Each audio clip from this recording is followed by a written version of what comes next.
अगर हम कोविड-19 पैंडेमिक की बात करें तो ये एक ऐसा पैंडेमिक है जिसने लाइफ के हर एक स्फेयर को इम्पैक्ट किया है, चाहे वो ग्लोबल लेवल की बात हो, चाहे वो इंडियन सब कॉन्टिनेंट की बात हो या फिर हमारी Jammu and Kashmir union territory की बात हो। जी हाँ, म्यूकरमाइकोसिस एक बहुत ही रेयर किस्म का फंगल इन्फेक्शन है जो हालांकि कोविड से पहले भी होता था, लेकिन सेकेंड वेव के बाद इसका अचानक से केसेस का इतना राइज होना, आउटब्रेक होना, ये बहुत ही एक चिंता का विषय बन गया सबके लिए। तो हमने एक कोशिश की है, एक वीडियो बनाई है जिसमें जो कि एक रिसर्च बेस्ड वीडियो है। इसमें हमने कोशिश की है कि आपका जो नॉलेज है उसमें ऐड ऑन किया जाए बट विद ऑथेंटिसिटी। तो वीडियो को प्लीज़ पूरा देखें और अपनी फैमिली और फ्रेंड्स के साथ शेयर करें।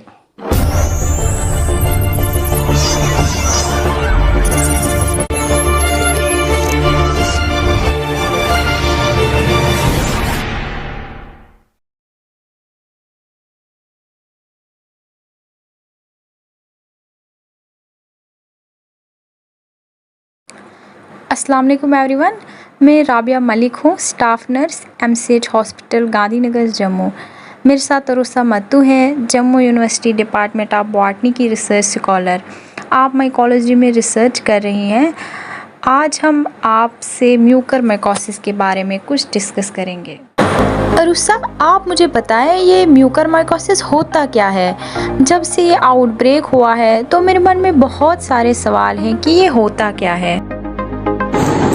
जी देखिए राबिया, म्यूकरमाइकोसिस जो है ये एक बहुत ही रेयर किस्म का फंगल इन्फेक्शन है। एक ग्रुप है फंजाई का जिसको हमने कैटेगराइज किया है ऑर्डर म्यूकरेल्स में।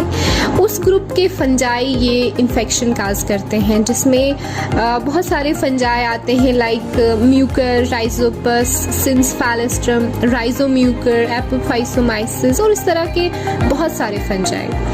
अगर हम देखें कि ये प्रॉब्लम में होता क्या है, तो ये जो फंजाई होते हैं म्यूकरेल्स ऑर्डर के, ये हमारी ब्लड वेसल्स में इन्वेड करते हैं because they have the ability to enter through to invade the endothelial cells और वहाँ पर जाकर के ये टिश्यू को डिग्रेड कर देते हैं एंड फाइनली एडवांस्ड स्टेज में दे लीड टू नेक्रोसिस, यानी कि ये उस टिश्यू को डेड कर देते हैं बिकॉज वहाँ पर जो ब्लड सप्लाई होती है उस टिश्यू की या उस ऑर्गन की वो रुक जाती है। अच्छा, आप मुझे बताएं, जब ये फंजाई ह्यूमन बींग्स को इन्फेक्ट करते हैं तो क्या ये किसी पर्टिकुलर पार्ट को इन्फेक्ट करते हैं या बॉडी के अलग अलग ऑर्गन्स को इन्फेक्ट कर सकते हैं?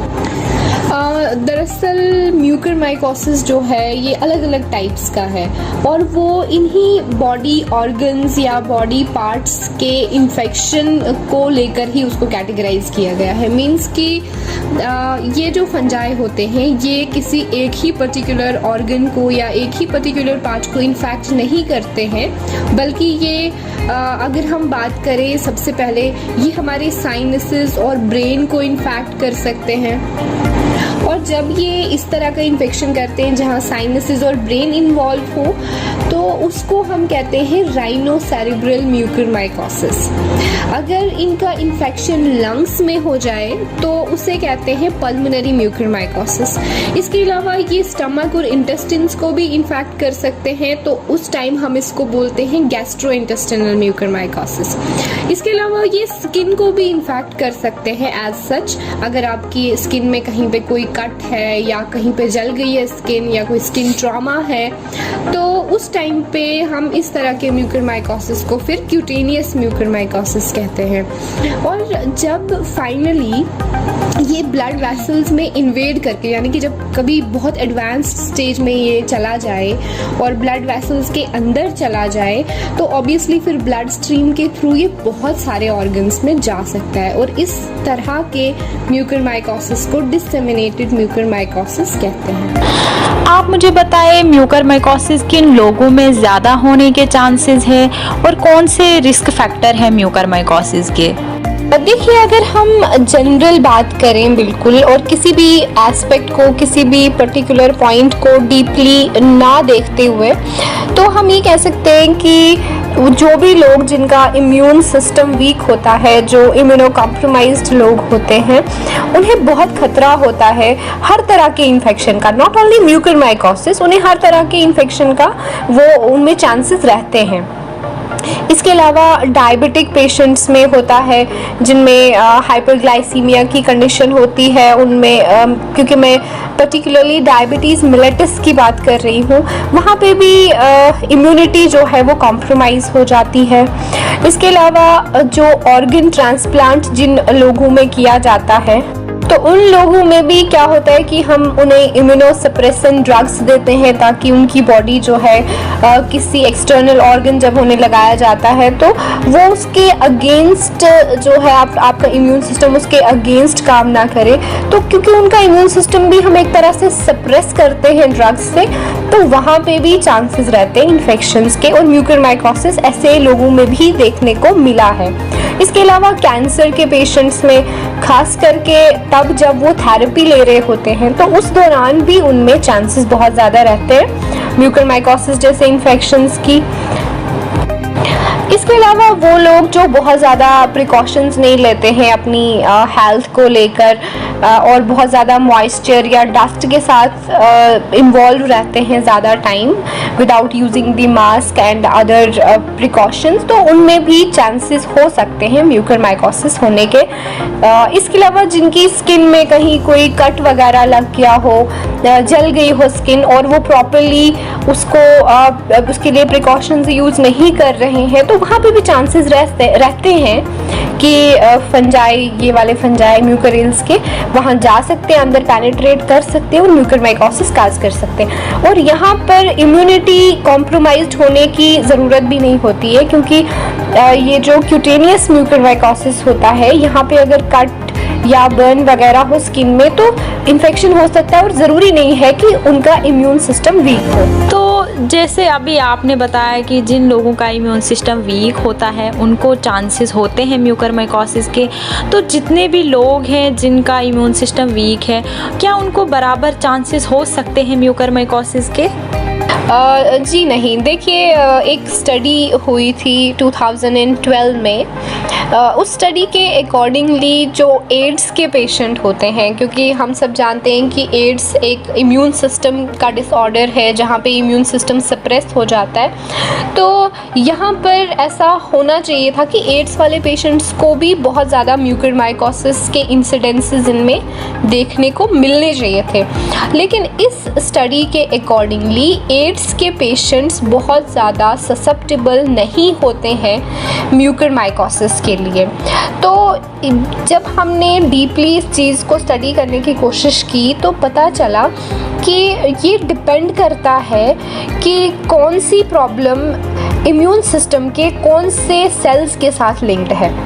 जैसे अगर इस चीज़ को थोड़ा सा एक्सप्लेन करने की कोशिश की जाए तो देखिए, हम जानते हैं कि म्यूकरिल्स के जो फंजाई हैं उनके स्पोर्स एयर में भी होते हैं, हर जगह हमारे आसपास होते हैं, लेकिन फिर भी हर किसी को म्यूकरमाइकोसिस नहीं होता है, क्योंकि नॉर्मल कंडीशंस में एक नॉर्मल पर्सन में उसके इम्यून सिस्टम में कुछ सेल्स होते हैं जिनको हम फैगोसाइट्स कहते हैं, और फैगोसाइट्स में जो न्यूट्रोफिल्स और मोनोसाइट्स होते हैं वो इन फंजाई के स्पोर्स को जर्मिनेट होने नहीं देते हैं। तो ऐसी इम्यूनो कॉम्प्रोमाइज्ड कंडीशन जहाँ पे फैगोसाइट्स का नंबर ड्रॉप हो रहा है या डिसफंक्शनल हो रहे हैं फैगोसाइट्स, तो वहाँ पर म्यूकरमाइकोसिस होने के चांसेस ज़्यादा हैं। और एड्स की अगर बात की जाए तो वहाँ पर टी लिम्फोसाइट्स पे इफ़ेक्ट पड़ता है, उनके नंबर पे, उनके काउंट पे या उनकी फंक्शनैलिटी पे इफ़ेक्ट होता है, ना कि फैगोसाइट्स पे। तो यही एक रीज़न है कि एड्स वाले पेशेंट्स में although mucormycosis can be seen over there but the chances are very less. तो हर तरह की immuno compromised condition is not equally prone और इक्वली ससेप्टेबल टू म्यूकरमाइकोसिस। अच्छा अरुषा, जैसे आपने हमें बहुत सारे रिस्क फैक्टर बताए म्यूकरमाइकोसिस के, जिनका इम्यून सिस्टम वीक हो उनको हो सकता है म्यूकरमाइकोसिस, डायबिटिक पेशेंट को हो सकता है, जिनका ऑर्गन ट्रांसप्लांट किया हो उनको हो सकता है। तो इनमें से ऐसे कौन से लोग हैं जिनमें ज़्यादा देखने को मिला है म्यूकरमाइकोसिस और उसकी क्या वजह है? देखिए, अगर हम डेटा की बात करें, एग्जैक्ट डेटा की, जो कि रिसर्च बेस्ड डेटा है, तो कोविड से पहले भी हमारे इंडिया में और कोविड के बाद भी सबसे ज़्यादा इंसिडेंस अगर म्यूकरमाइकोसिस का कुछ लोगों में देखा गया है तो वो है डायबिटिक पेशेंट्स।